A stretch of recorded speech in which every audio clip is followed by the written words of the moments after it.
अंतिम क्षणों में ये जो याद आता है, इसका अर्थ पूरे जीवन में उन्होंने यही सोचा है।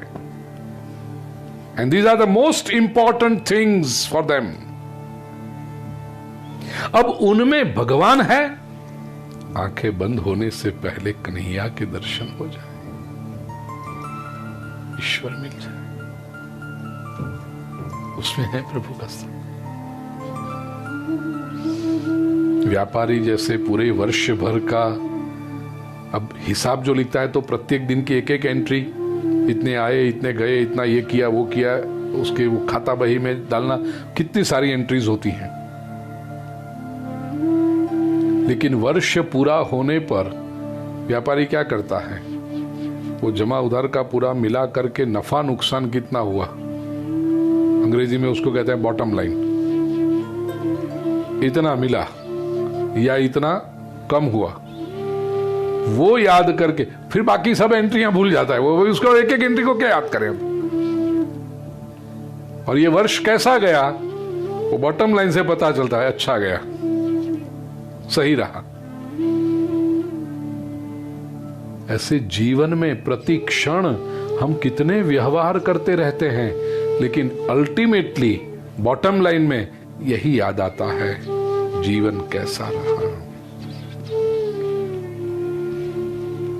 जिंदगीना ચોપડામાં સરવાળો માંડજો, કેટલી કમાણી करी, કેટલું, और वो सब करके, जैसे वो अकाउंट बुक्स भी बतानी पड़ती है ना डिपार्टमेंट को, या क्या कहते हैं वो चार्टर्ड अकाउंटेंट, या तारा वो रोज वो ऑडिटर को दिखाना पड़ता है। ऐसे जीवन के ये जो पुस्तक है, अकाउंट बुक है, उसमें जो हिसाब लगा है, कोई संत ने बताओ, जो किसी संत को दिखाना कि हम जो हिसाब लगा रहे हैं जीवन का सही लगा रहे हैं ना, हम कहीं भूल तो नहीं कर रहे जीवन के हिसाब में, किसी संत को।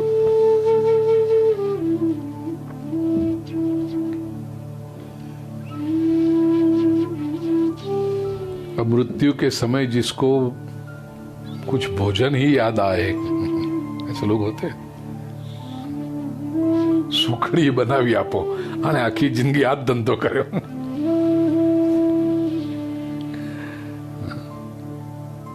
यही बनाइए, ऐसा करो। ये अन्न की, वेदांत की परिभाषा में कहूं तो अन्न की वासना, यही इस व्यक्ति के पूरे जीवन की कमाई, बॉटम लाइन यही है। या किसी वो बालक को लाओ, भांजे को लाओ, नाती को लाओ, पोते को लाओ, इसको लाओ मेरे सामने, यही पूरे जीवन की कमाई है, यही पूरे।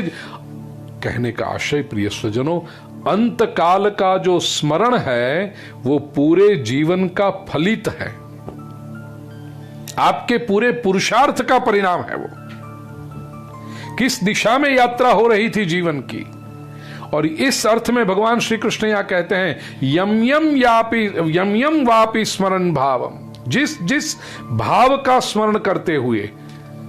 तो ये अंतिम क्षणों में जो हुआ वो पूरे जीवन का एक्सरे दे देता है।